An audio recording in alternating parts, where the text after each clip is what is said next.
There we go. Moving on up now. Into the darkness. Okay.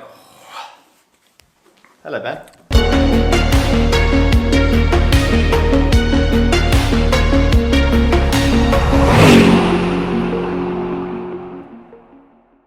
Welcome.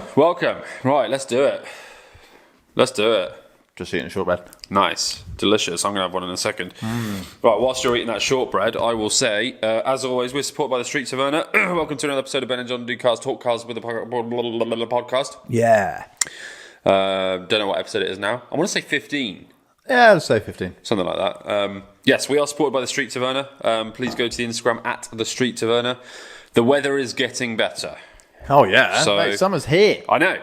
Weather is... Literally, it's outside, it is summer. I was about to say the weather is shining. What I actually mean is the sun is shining. I'm feeling a little bit ill, if you couldn't tell. I've got a bit of a summer cold, summer flu thing going on.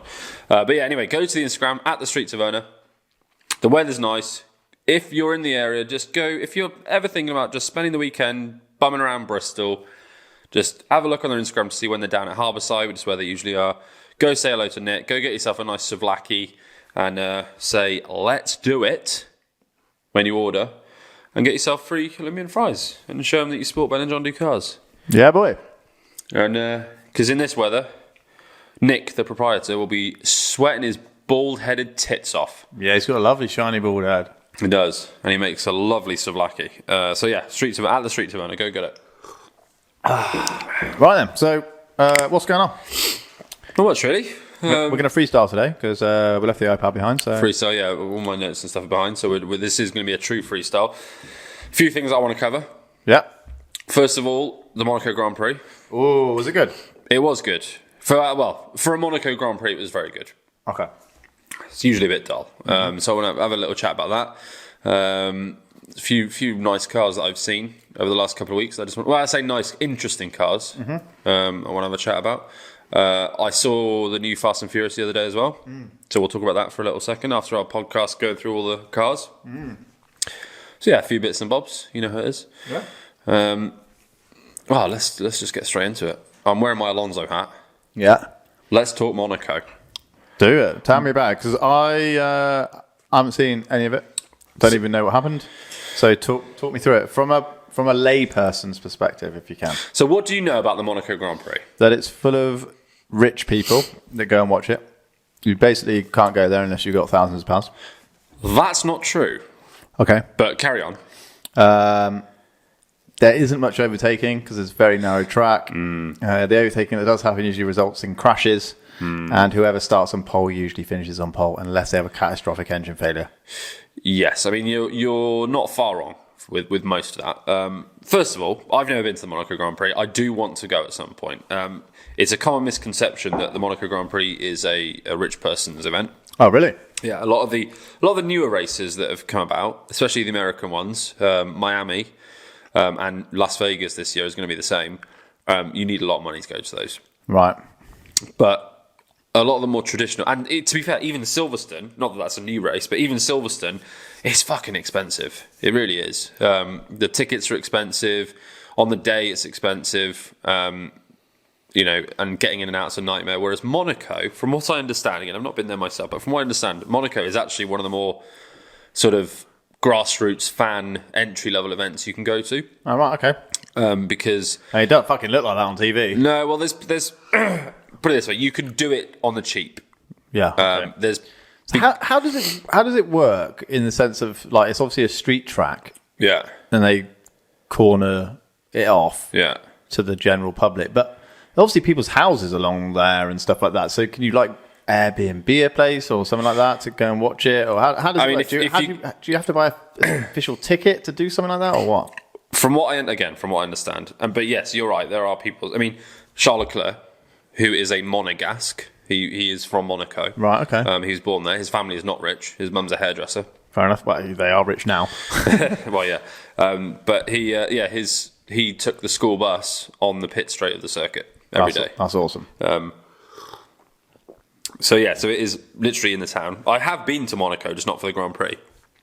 And but basically, because the race just runs around the town, then from what I understand, a lot of the time you can literally just rock up. Just rock up, yeah. Loads of fans, and there's lots of vantage points. Like there's up on the hill, which is just free admission, basically. Full of people. Yeah. So you can go up there and watch it, and lots of fans going there. You can stay not that far away. There's lots of shuttle buses and trains and stuff that run to Nice, which is not far away.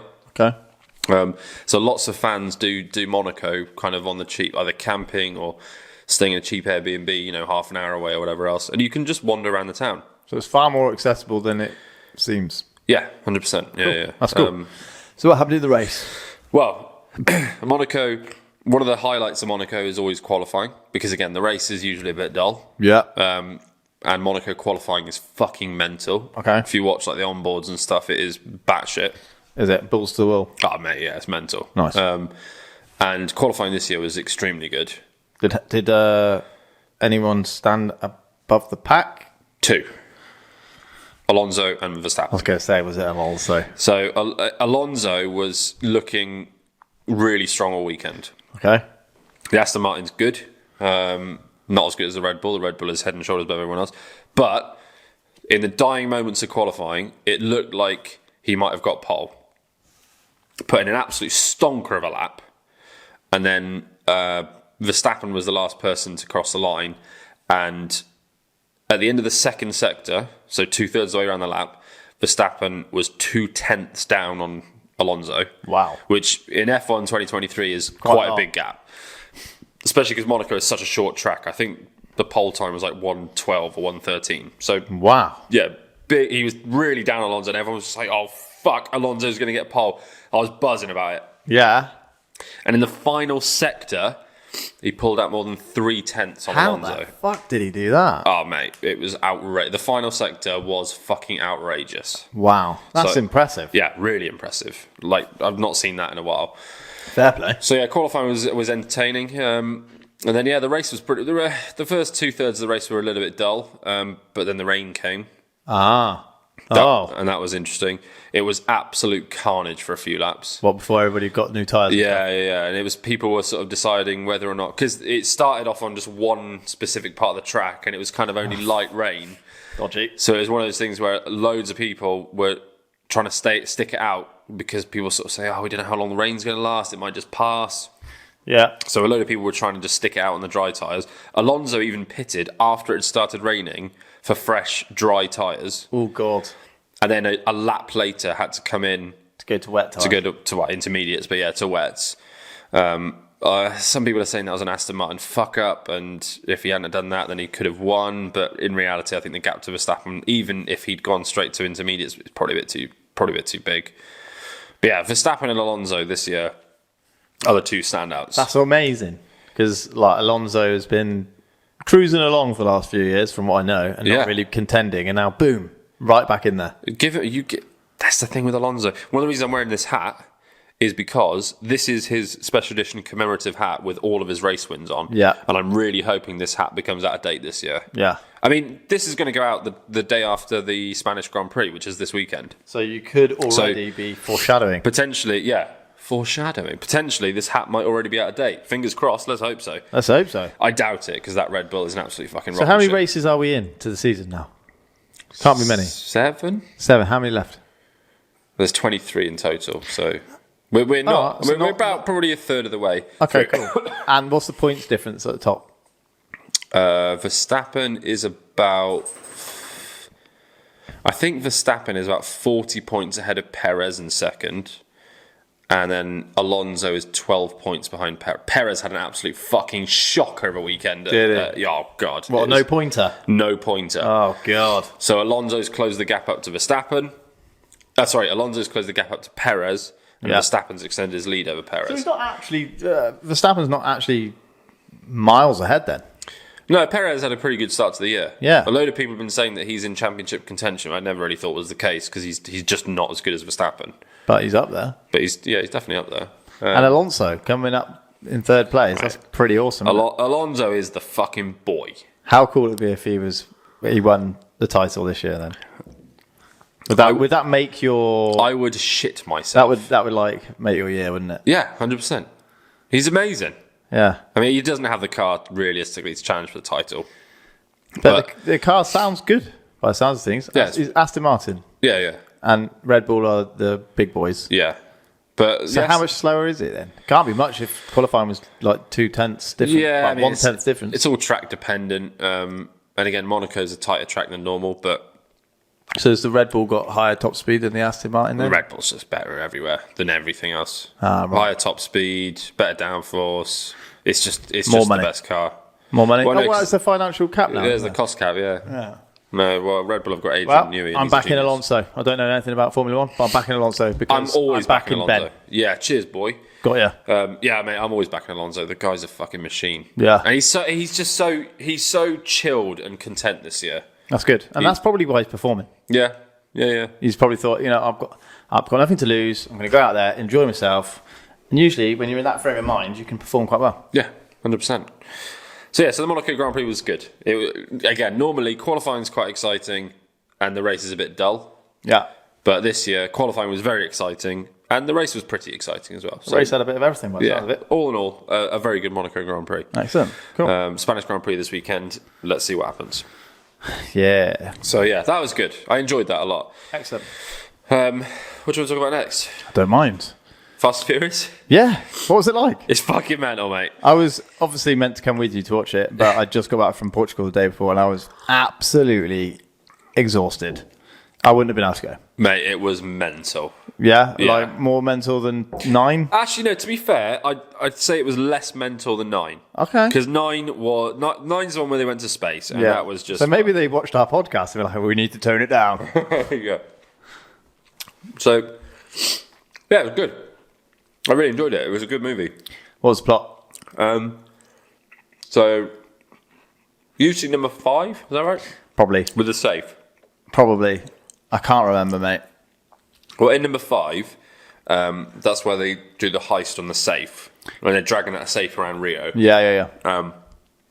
This is kind of a direct sequel to number 5. Right, okay. So, the son of the guy they sold the safe from, who gets murdered, who The Rock murders at the end of 5. Right. His son is played by Jason Momoa. Oh, wow, big dude. Yeah, and he comes out of nowhere and is just like, I'm going to fuck up Toretto and his family and all that kind of shit. Good luck, mate. And he just goes on a fucking rampage. And I'm not a massive Jason Momoa fan. I've not really seen him in anything, I don't think. I've not seen Aquaman. I think he was in that film. It's actually, no, that's a 3D animated film. I think he just plays the voice in it. Yeah, I think you're right. That's what I mean. I don't really know what he's in. I know he's in Aquaman. Yeah, I haven't seen that. Excuse me. All I know is he's just a massive dude with a massive beard. Yeah, big old dude. Long hair. Crazy eyebrows. Yeah. Big, like, Hawaiian guy. Yeah. Guy. He's really good in it. Like I said, this is the first movie I've seen with Jason Momoa in it, but he's really good in it. He's a great actor, I think. He basically plays this complete fucking sociopath. Nice. He's mental.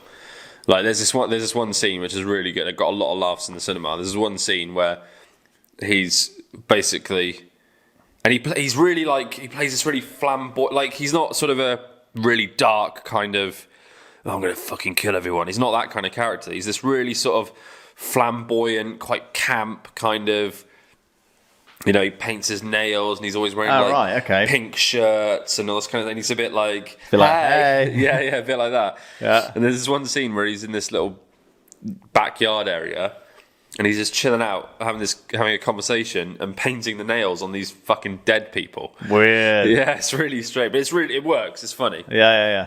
So he's really good in it, and he's a formidable foe. Yeah. And there's no real conclusion. It ends on a cliffhanger.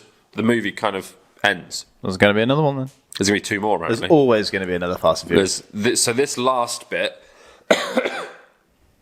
apparently is going to be a trilogy. So it's going to be 10, 11, and 12. Is going to be kind of one... Oh, that's cool. One storyline. I like that. Yeah, I do as well. And again, it works, because I got to the end of that one, and I just want to watch the next one now. Yeah. It's really good. Gripping. Ow! Sorry. Mabel. That really hurt my nipple. Nice. Get down, please. Thank you.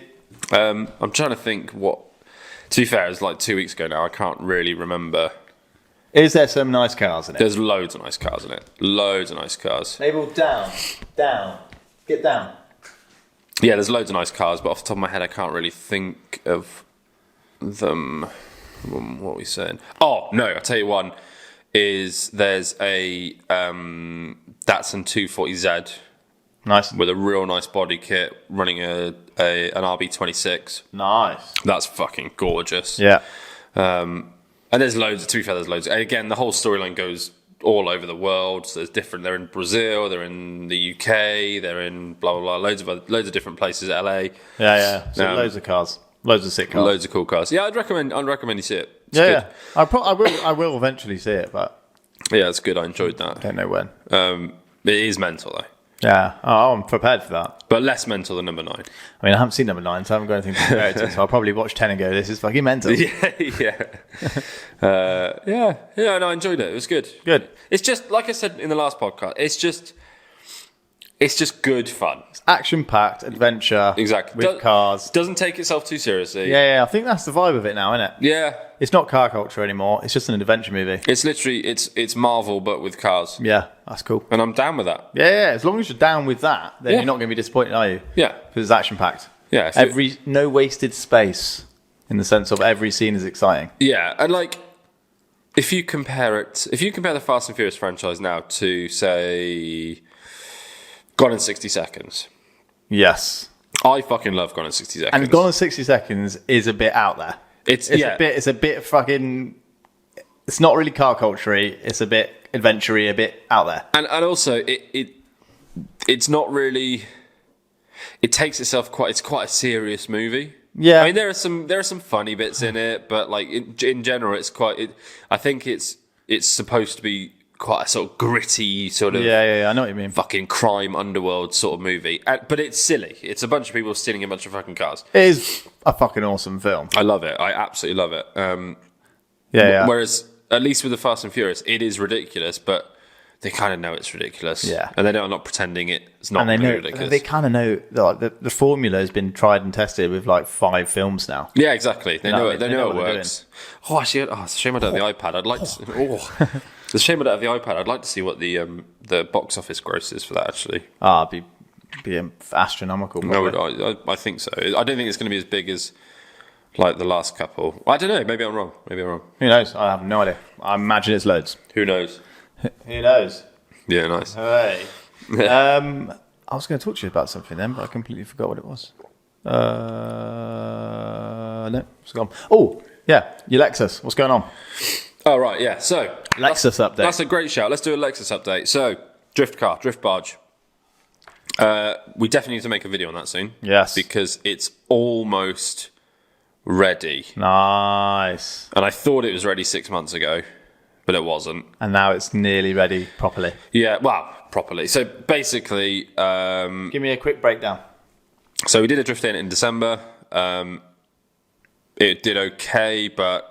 Clutch overheated, steering overheated, suspension was too soft, and we didn't have a handbrake. So it was tricky. Yeah. So it's been basically, we've been trying to figure it out for the last couple of months. It's currently sat in Jake's garage, excuse me. Got an uprated clutch for it. Yeah. That's going in. We think we finally figured out a handbrake solution that will work. Good. It is just a cable handbrake, it's not a hydro. I mean, a hydro will definitely work, but it's also a lot of money on one of those. I suppose you don't really necessarily need one. No, well, that's the thing. With a decent handbrake solution and decent handbrake shoes, we've got Project Mew shoes, which is they're from Japan. Should bite quite nicely. Yeah, they're really bitey. They're basically designed for drifting to just bite. Oh, right, cool. So we got those fitted, and we've got a proper handbrake solution. We haven't fabricated it in yet, but we think it's going to work. We've got new. We had to get custom springs made for the coilovers. Which were ways because it was on coilovers before, obviously, but they were just too soft. Okay, yeah. So we're kind of halfway through fitting those. All right, cool. We've got a power steering cooler going in, like I say, uprated clutch, paddle clutch going in. Nice. On off, yeah. Yeah, it's going to be horrible to drive. Yeah, it's going to be awful. Yeah. But yeah, with the suspension stiffer with the uprated clutch, with the power steering collar, and with a handbrake. Yeah. That works, hopefully. Fingers crossed, touch wood. You'll have a drift car. It should actually drift pretty well. So we're going to hopefully do a day in that. Because Jake's Aristo, we'll do an update on both cars in the same video like we did last time, I think. Yeah. Jake's Aristo is pretty much ready as well. Is that thing now mental? Yeah, it's pretty mental. So what's the... I know we're talking about the Lexus, but in one sentence, describe that car.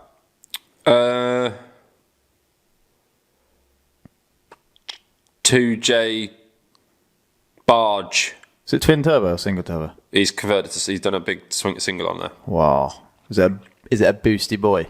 Yeah, it is. Yeah. So obviously his was auto. Yeah. So he's manual bit up. So him and Matt did the manual swap on that. Obviously it's had. We'll do another podcast about this car with Jake. Well, that's a good shout, actually. Yeah, that's a great shout. Because I'm sure he'll be able to talk us through it far better than we can. So basically, yeah, we did the introduction video on both those cars a year ago. And since then, the Lexus has changed a fair bit. The Aristo has completely changed. Yeah, it's even cosmetically different. Yeah, whole new body kit. Everything. Body kit, wheels, suspension, interior is different. I can't wait to see it. Yeah, it's cool. Yeah. And it's pretty rowdy. It's got a completely straight through exhaust with no silencers at all, and it is fucking rowdy. Wow. Yeah. Bit much. Yeah, we're gonna struggle to get that sound checked at a drift day, I think, but well, we'll see what happens. Yeah, so both of those cars are almost drift ready. So I think in the next I reckon by the end of July, hopefully. Wait, we're at the start of June now. Yeah, 6 weeks, 8 weeks. Yeah, in the next 4 to 8 weeks, I reckon we'll take them both to a drift day. Cool. So we should definitely do a video update on that. Fucking right. I'd love to do that. Sounds great. Yeah. So going well. So there we go. Lexus update completed. Lexus update done. So we'll do a whole video on that soon, because the last one we did was fairly good. People like that, and there's loads of people that want to see more. That was a shit video as well. And people want to see more of the Aristo, man. Yeah. Like the Aristo it's got a massive following. They love it. Yeah. JDM, mate. Yeah, JDM, and it's like not your run of the mill, is it? No. It's pretty cool. Yeah. I saw a G4 30 black one drive past my house the other day. Yeah? Yep. Just like yours, but black. Does it sound good? V8. Yeah, it sounded lush. But it had these massive shiny wheels on it. It was a bit VIP for me. Are you sure it wasn't an LS 430? It might have been. Because I vaguely know who that guy is. It was probably the guy you're thinking of, because there's not many of them about. Yeah, no. And it probably was an LS. So. Yeah, that's an LS 430, yeah. Yeah, it looked just like yours. Sounded just like yours, but way nicer. Yeah. It was like, it definitely wasn't a drift car. It's more like a cruise ship. Yeah. No, I know who you're talking about. Yeah, that is a nice car, to be fair. Yeah, starting to see some nice cars out, actually, which is good. So, talking of cars, we'll get on to the Aston in a minute. Oh, yeah. Yeah, because, well, let's just do that now. Yeah, okay. So, Ben and I have got a friend called Sammy P. Hello, Sam. Legend. You tell the people about that. I'm just going to go nip and get some toilet roll for my nose. Yeah, okay, cool. So, Sammy P is a friend of ours that we grew up. He's a nutter. Who we grew up with. He currently lives in London. He used to live in a place called Stroud. Now, he moved to London a few years ago, and I'll probably say a year and a half ago, he had this mental idea to buy a car. And he doesn't drive a car in London because there's no point. So he doesn't take the car to London. He just stores it in a garage in Stroud. He bought it to go to Portugal, remember? Oh, yes. He bought it to do a road trip in Portugal because he went to live in Portugal for 3 months. Yeah, for the winter, I think. For the winter. So he bought a car to go to Portugal, came back. The idea was he was going to sell it, make his money back, and it was just going to be like a zero-cost bit of fun for a trip to Portugal. Yeah. Anyway, got back from Portugal, and he's not sold the car. Moved to London. That was 2 years ago. Yeah, moved to London, back to London. Didn't take the car. The car's been in storage or wherever. Yeah. And barely uses it. And then occasionally says to me and Ben, "Oh, you're still on the insurance, boys. Do you want a bit of fun?" Yeah. So we managed to get our hands on it every now and then. A massive we need to do a video on it at some point. A massive shout out to Sammy P for that because it's just mental. Yeah. But yeah, we need to do a video on it. It's a V8 Vantage, and it's a bit of me, that car. Oh, it's a bloody lovely thing. It's had a life. It's quite high mileage. It's 77,000. 77,000 miles. So it's it's not a garage queen. It has been used its whole life. Yeah, and I love the idea of that. Yeah, like don't get me wrong. Condition wise, it's lovely, isn't it? Oh, it's fucking lush. The interior. Oh, so nice. It's like oxblood leather. You can tell that it's done some miles. Put it that way, but it's fine. You can tell it's done some miles, but you can also tell it's been bloody well looked after. It's not ropey. It's just no. Yeah, it wears its miles well. Yeah, there's like a crack in the front bumper which Sony people put gaff tape over. Like stuff like that. The passenger wing mirror doesn't always fold out the whole way. That is annoying, isn't it? Going down the dual carriageway this morning, went to look in my inside lane, and I could just see myself because the wing mirror hadn't folded out. There's a few little niggly things like the fuel cap button doesn't release the fuel cap, and you have to fiddle around with it and stuff. However, let's not get too sidetracked around little bits like that, because the fucking car is amazing. That's lovely. It is such a lovely, brilliant, well built, well designed, fantastic driver's car. I don't excuse me. I don't understand. Oh, my voice went weird. I can't put my finger on what it is, because it's not massively crazily fast. No, it's not shit your pants fast or anything. But it is fast. Once you get it high up in the rev range, my God, does it shift. However, loves to rev. Sounds fucking angry. God, and he's got some crazy exhaust on it, and it sounds bloody loud. Asbo loud. Which is cool. I say it's not shit your pants fast. It's a heavy car. And you can feel the weight when you surprisingly heavy, considering it's physically quite small. Yeah. It's surprisingly heavy. I think it weighs about the same as my Lexus. Bloody hell. It's about 1,1700 kilos. They're not light. Yeah, I mean, you can feel that when you're driving it, but it's quite a wide car. So it doesn't feel wallowy, it feels sturdy. Yeah, I think because it's so wide, you get a feel like you're really planted. Wide and low, and it's got like a dry sump. The engine's even lower than normal. So weight distribution's good. Transaxle in the back, so weight distribution's lovely. Like I say, centre of gravity's nice and low. Yeah. Excuse me a bit. Yeah, I don't know what it is about that car, and maybe it is just the badge. Maybe it is just the allure of the badge, but I just love it. I just love the car. So do I. And I don't want to suck Sam's dick off too much about it, but I love it. I just fucking love it. Like, he's got such a cool car there. Yeah, it's badass. Right, it sounds unreal. It sounds unreal. It sounds very unique as well. It is quite a unique sound. Like, you know, I've driven a few V8s, but it doesn't sound like a normal V8. No, it's almost like like NASCAR-y. I was going to say, it almost sounds low down the rev range. It sounds like a muscle car. Yeah. High up in the rev range, it sounds like a NASCAR. Yeah. It's really strange. It's like the pickup on the engine is just fucking. It's like perfect. It's perfect. It's lovely. Low down torque, burbly muscle car vibes. You put your foot down, and it's a bit of a screamer. Yeah, it really is. And it feels when you get high up in the rev range, you get that almost like weightlessness feeling. Yeah. Where your power is far exceeding your weight. And it's just like throwing you down the road. Yeah. Like, I am going to fucking toss you down the road. And it's lush. And I'm, well, both of us, I think, but lucky enough to have spent quite a bit of time in that car now over the last couple of years. It's so lovely on the motorway. Yeah. Like, it's very thirsty, but Christ. I mean, I again, did some motorway miles on it the other day, and it's got really long legs. It's just really comfortable, just on the outside lane of the motorway, just cruising at high speed. It's fucking lush. It's just great, isn't it? It's just a lovely car. I'd really like to compare it, and I don't think we'd be able to do this, but I'd really like to compare it to some similar-ish cars from the same sort of vintage. So this is a 55 plate, so it's 2005, 2006. So like a 911?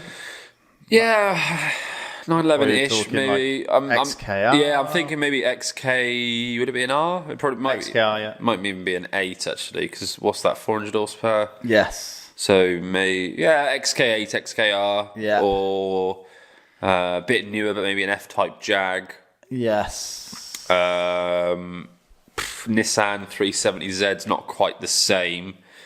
Actually, I'm disappointed that we didn't sort of compare it to Jake when Jake had that 370, because similar profile, similar driving style, like position. Obviously, I'm not comparing a Nissan to an Aston. Obviously not. But it's the same sort of car, isn't it? Yeah, and I reckon probably the Nissan wouldn't have been that much slower. No, because it's less powerful. I think the 370 is about 320 odd horsepower. Probably lighter, but it is quite a bit lighter. Yeah. So again, because whenever I'm driving that Aston, I don't know if you get this, but like I said, I can't put my finger on what it is, because it gives you a feel, doesn't it? Like, it's just such a nice package. Yeah. Do you know what? When I'm driving that car, even though it's quite an old car. It's almost 20 years old. Yeah, I look at it and think that looks phenomenal. Yeah. Like, the design has not aged badly at all. It's lovely to look at. Yeah. The profile of it is fantastic. It's not massive, it's not small, it's lush. Yeah. It fits perfectly on the road.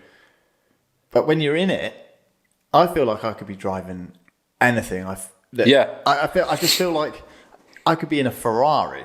Like, do you know what I mean? Where people are looking at you and you feel like you're driving something special. Yes. It gives you that feeling of you're driving something special. Now, yes, it might be because it's an Aston Martin, but I think it's also partly to do with the fact that it's just designed in such like an elegant way. Yeah. And it makes you feel special. That's what I mean. Like, and this is what I can't quite. It's weird. I can't quite get it straight in my head to verbalise it, but like, I was talking to last time we had it a few months ago. I remember someone saying to me like, "Oh yeah, I bet that's cool." Like pulling up at the petrol pumps and that, and I'm like, "That's not." Like, I'm not really a show off. Do you know what I mean? I don't like that side of car ownership and the car world. And to be honest, whenever I am going to the shops or going to the petrol station or whatever in the Aston, I'm dreading somebody talking to me because I'm not going to pretend it's mine. No, absolutely. And then, and then you have to have an awkward conversation. Oh, yeah, well, it's my friend's. Oh, yeah, he must be a good friend. Yeah, he's a good dude. Yeah, or whatever. I had that literal conversation today at the golf club. Yeah, exactly. Well, so I went fishing on Monday. I had the same conversation with the guy at the fishing place as well. And it's like, it's just an awkward. No one gives a fuck whose car it is. Yeah. But as soon as you, and then I feel like as soon as you have to explain, oh, it's not mine, then the other person's going to assume that you're putting on a front, that it's like that you've rented it or something. Yeah, or some bollocks, yeah. And it's like, no, I don't care what you think about me. Yeah. That's not why I'm driving this. Driving is fucking wicked. Yeah, exactly. But the vast majority of people love it, and that's one thing I've realised about it. And to be fair, it was similar when I had my TVR. Yeah. You can be an absolute fucking twat in that car. Yeah, and people are like, fair play. People don't care. People are like, yeah, that's how it should be driven. Yeah. You know what I mean? People do not give a shit. You could drive the same as you did in a Ford Focus ST and people would fucking hate you. Yes, exactly. You know what I mean? Or an M3. Oh, God, an M3 was a perfect example. People would hate or an Audi RS3 or RS4 or something like that. Yeah. But you do it in the Aston, people are like, oh, yeah, that's how it's meant to be driven. Yeah. Oh, yes. Like, because people become envious. Yeah. You know what I mean? I don't think there's any jealousy with anybody that watches you or sees you driving it. I think people look at it and go, I'm envious. And I don't mean that in the sense that I feel special driving it. I think that if I saw somebody driving that, I'd go, that is fucking awesome. Yeah, they're having a great time. I would love to be able to do that. Do you know what I mean? Yeah, 100%. And, yeah, like I say, I wish I was more sort of verbally sort of coherent with it, so that I could actually sort of explain the way that car makes me feel. And I just can't do it. I think it makes me feel when I'm driving it as though the car it isn't trying particularly hard, but it's designed to try to make you feel like you're doing something special. Yeah. So it is. Yeah. It's a space where you step into, you sit into it, and instantly you feel like you're involved in an experience that is not normal.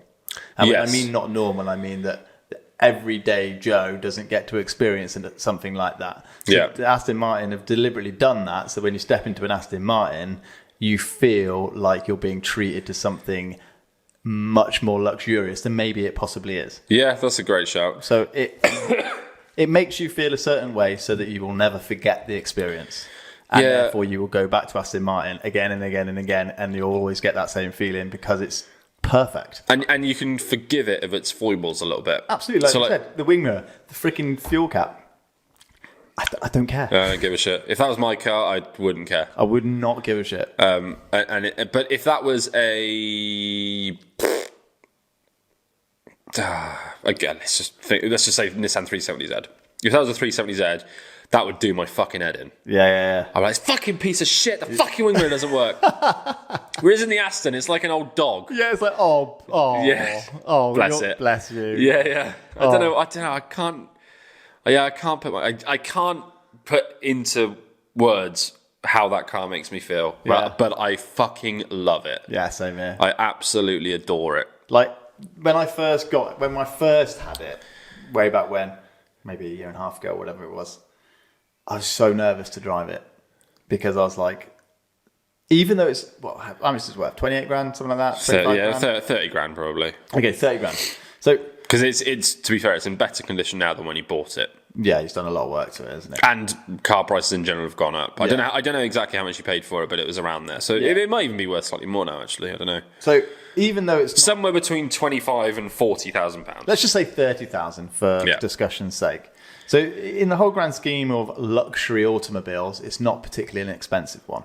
No, because it's age and the condition. And the car that I drove in tonight is worth considerably more. So if you were to, like, what am I trying to say? What did I start this? Value of it, 30 grand. Yeah, but where was I going with it? That you were intimidated the first time you drove it. So I was intimidated the first time I drove it, even though it's not actually worth that much. Yeah. Because it's a special car. Yeah. You know what I mean? Yeah, it's not like no disrespect to Skyline owners, but a 30 grand Skyline doesn't hold the same value to me as a 30 grand Aston. No, I mean, nowadays a 30 grand Skyline would be a piece of shit. But what I'm trying to say... Yeah, I know what you're saying. You know what I'm trying to say? I mean, I'd love a 30 grand Skyline. That'd be fucking rad. But I wouldn't hold it in the same regard as an Aston Martin. No. And that's what I can't reconcile in my head. Yeah, why is that happening? Yeah. Why is that happening? Is it just because it's an Aston Martin, or is it something else? I think it's something else. And I think it's like a 30 grand Skyline would be a metal box with a lovely engine, tuned, blah, blah, blah. Your driving experience would be rad, but that would be as far as it goes. I mean, what else could you get for 30 grand that would be exciting and fun and all this kind of stuff and a bit special? We're talking 30 grand from that age. Yeah, I mean, 30 grand. That age plus and minus 5 years, 10 years or whatever. Yeah, 30 grand today is not going to buy you fuck all. No. Yeah, no, definitely not new. Maybe like a lot of different M cars. Oh God, yeah. I mean, I still haven't ever driven an E39 M5, and it drives me up the fucking wall because I feel like that. Not quite the same league, but I feel like for me at least, because I love the E39 so much, I feel like that would get close. Yeah. So in my mind, I'm thinking like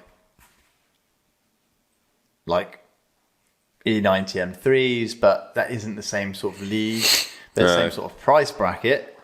Interesting as well. Interesting as well because from a drivetrain point of view, it's quite similar actually, isn't it? High revving V8, around the same power-ish. Yeah.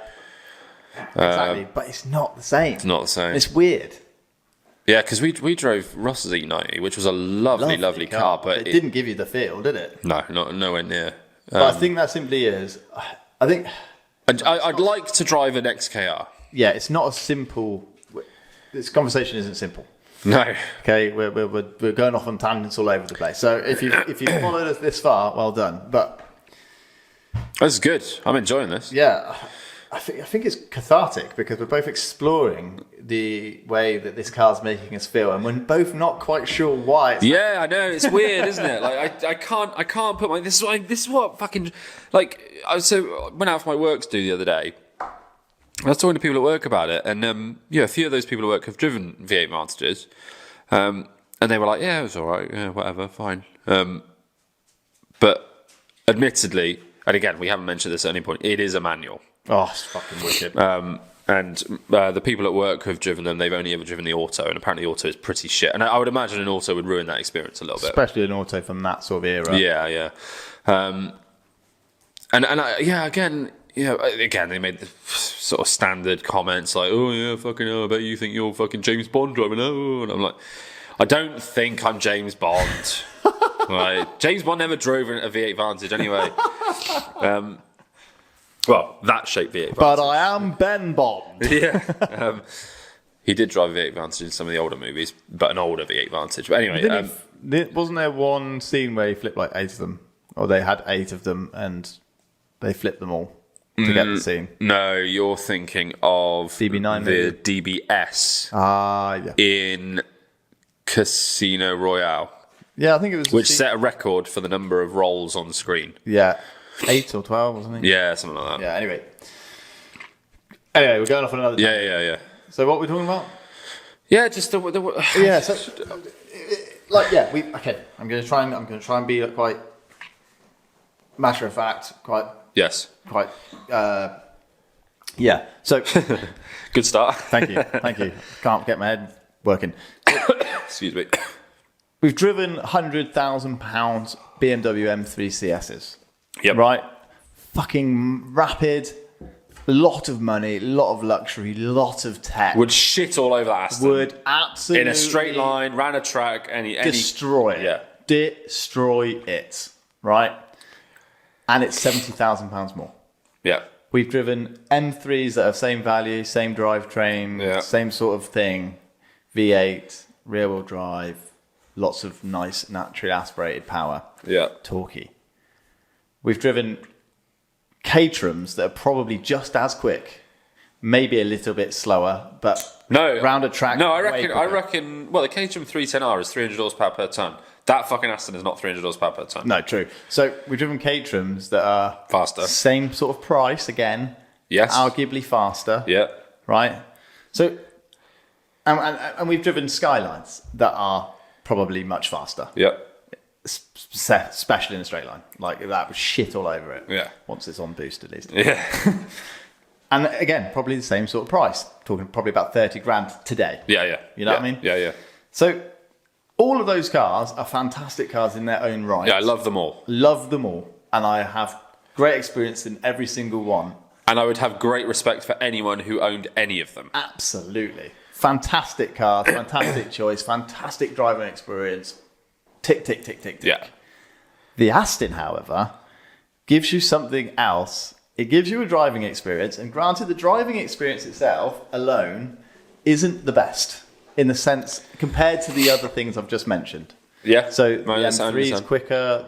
The new one, the old M3, the driving experience is fairly similar. Probably handles a little bit better. Oh yeah, definitely. Yeah. The Caterham, arguably the best driving experience I've ever had. Without question, you can't for beat me. that. So the Aston Martin doesn't top the list in terms of driving experience, in terms of actual like drivability. Yeah. However, it tops the list in terms of overall package and experience. Yeah. Because it feels, again, I'm going to struggle to put this into words, but it feels like that car is designed specifically to make people sit around wondering why it makes them feel like this. Yeah. And that is why it's so special, because it gives you something that you can't quite put into words. Well, okay, so to take it one step further, I agree with pretty much everything you just said, but I don't think that's intentional. You know what I mean? This is why it baffles me, because I don't think they... It's a phenomenon. I don't think they set out with that intention. Let's make a car that makes people feel like blah, blah, blah. I think they were just like, oh, let's just make a cool car. Yeah, and But you're probably right, because if they wanted to make people feel really special, or in the eyes of luxury motor car world, they would have done like diamond encrusted fucking bits and bobs and all that sort of fancy bollocks. Yeah, it would have been a lot more. There would have been some carbon fibre in there. It would have been light, all that kind of shit. But they haven't, and the infotainment system is arguably like worse than in my Mark 1 Ford Focus that I had.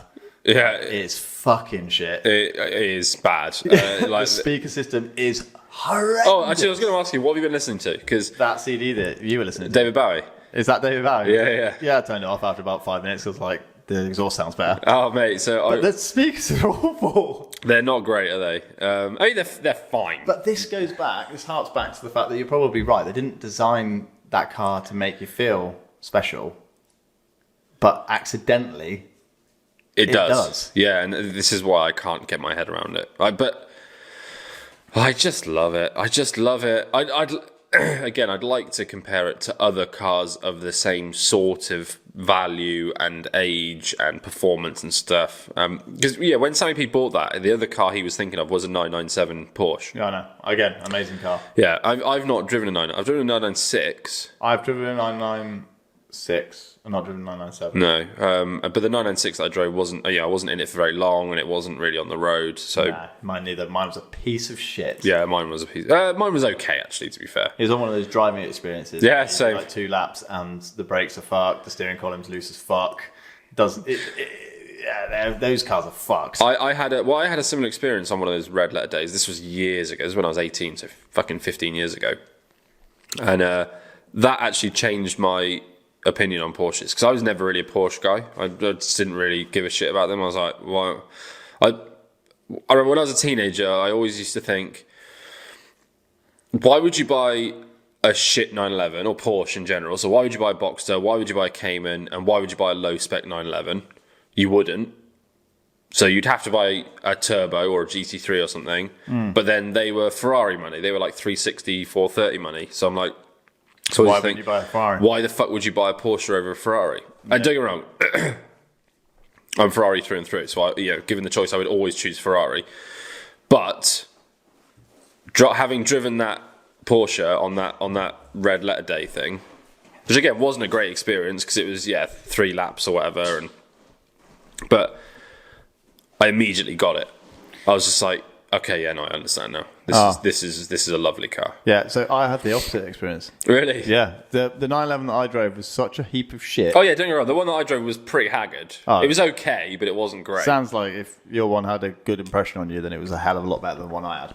I had a 996 turbo. It was a turbo, is it? It was a turbo. Oh fuck! It was fucking rapid, dude. Really? Yeah, but it wasn't safe. And it didn't feel like a driving experience that makes you want to like floor it more. It made me want to go, I'm not comfortable in this because this is hagging. And it made me go, there's nothing special about this. But then I stepped out of it and recalibrated my brain, because I'd just been like shoved with loads of information that I couldn't compute, because I was like, this is a dream car to drive. And I stepped out of it and went, that was fucking shit.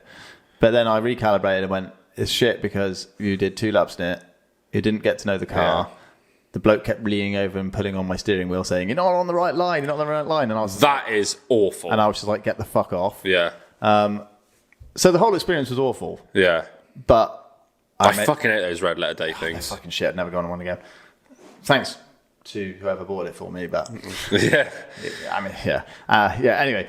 I could talk loads about that red letter day. My God, some shocking things were going on. Well, we should do that for a podcast episode. Yeah. Because we've both done one each. Yeah. So yeah, we'll make a note of that. And we know somebody that used to work for something like that. Really? Yeah. Who? Ross. He used to work for a company doing, when they the cars that are like iconic cars, like the Supra from Fast and Furious. Oh yeah, I forgot he did. I think he did a few months doing that. Yeah, I think you're right, actually. But anyway, back to the Aston. Sorry, yes. We are all over the fucking show. We are fucking everywhere. Well, it's me. It's John Ducas Talkcast with a podcast. Let's do it. Yeah, okay. So, anyway, I've got nothing more to say about the Aston, other than it's fucking wicked. And thanks, Sam. Yeah. We should make a video about that at some point. But we've never really been... I'll tell you what I'd like to do, which I think would be quite a good video. Well, I think it'd be quite a good video. Yeah. And we should just make a video about the Aston. Yeah, we should. Yeah. But here's what I would like to do. We should make it really like cinematic. Oh yeah, that's your department. Like a Petrolicious style video. Yeah. Fade in, cinematic, widescreen with the bars from the top. Excellent audio. We'll have to figure out the microphones. Yeah. I also want. We're on a plan meeting now. So. I'd quite like to. Excuse me. So I'm ill and I'm a bit fucked, but I would like to do a video comparing the Aston to my Lexus. Okay. Because both same V8. That's what I mean. They're both 4.3s. Yeah. They're both V8s. Yeah. They're both manuals. Yeah. They're both sort of luxury cars with a bit of sporting pretense. One's Japanese. One's British. Both premium-ish brands, I guess you could kind of. Lexus is a premium brand. Yeah. So on the surface, more premium than Toyota. Yeah, on the surface, there are a lot of parallels between those two cars, but in reality, they are completely different. So I think that'd be quite a fun video to do. Yeah. Okay. Like compare the two, maybe do some like drag racing or something. Yeah, because on paper, quite similar. I'd also like to see how the Lexus compares in a straight line to the Aston. It's not as fast, but I don't think it's going to be. I don't think it would be miles behind. I don't know. It's less powerful. It's probably about 80-ish horsepower less, but weight is similar, but it's also got lower gear ratio. So I reckon... I think the Lexus would make more use of its power throughout the rev range. Yeah. The Aston would probably fuck you up once it's running. Yeah. I'd like to do that. So yeah, we should definitely do some videos with the Aston at some point, but we've never been able to organise it whilst we've had it to when we can do a video and all this kind of shit. So yeah, we should do that. I've just been enjoying it. Yeah, I love it. I just want to drive around and enjoy it. I don't want to make a video about it. I fucking love it. Well, we should definitely make a video. The other day, I was going home. You're going home, yeah? We still good? I'm just seeing how long we've been going. How long have we been going? I don't fucking know, mate. Don't say on there, does it? Wait there. Oh Christ, yeah, we should wrap this up in a minute. Oh, what are we on? 50 minutes. Yeah, let's wrap it up. So, just to finish off the Aston. Yeah. We haven't talked about any of the nice cars or anything that I've seen recently, but that's fine. Like, we can save that for the next episode. Yeah. Excuse me. This sums it up perfectly. So, I was coming home on Wednesday night, went climbing. Yeah. Coming home, popped into the little Tesco by my house. Keep talking, just going to let the dog out. It was quite late. It was probably 10-ish. And I had to get some, I can't remember what I had to get, milk or something from Tesco.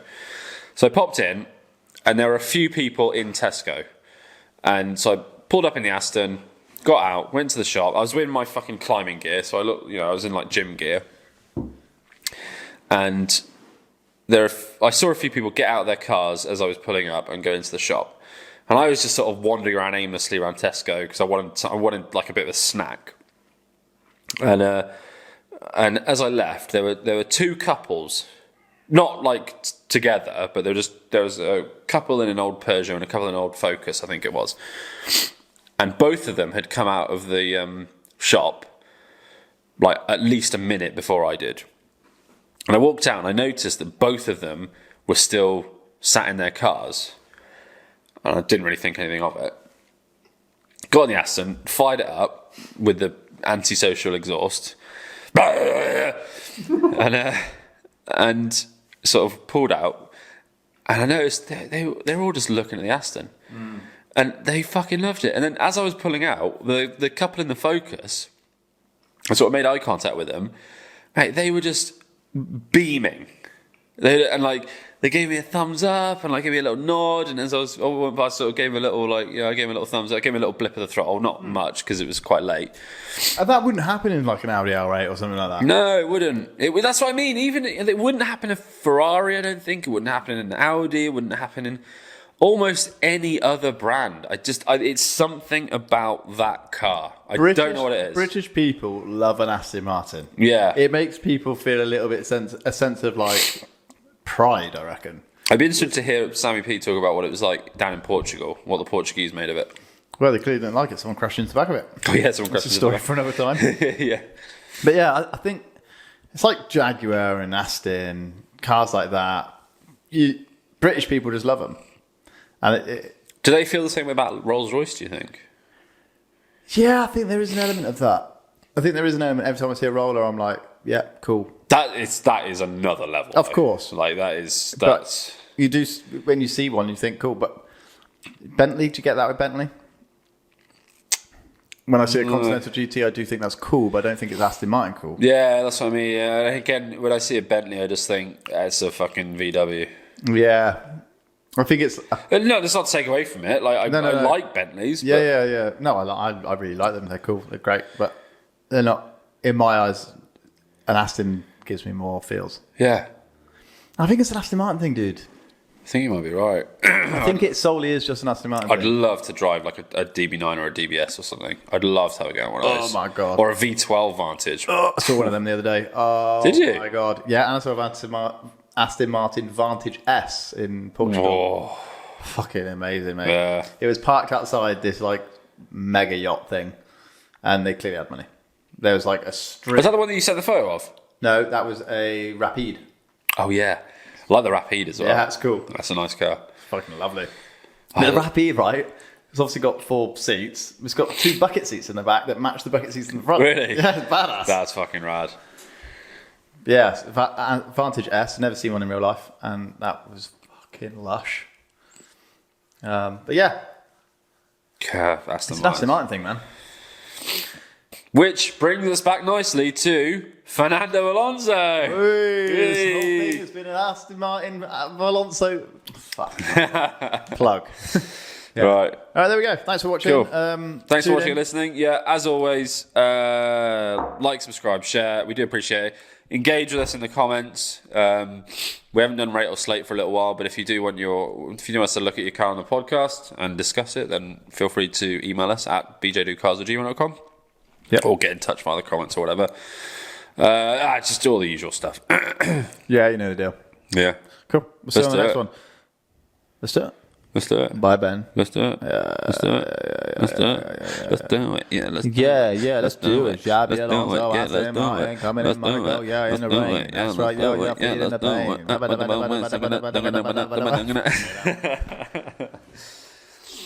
Where's the fucking dog? Hey, mate, we'll get out of the plans, mate.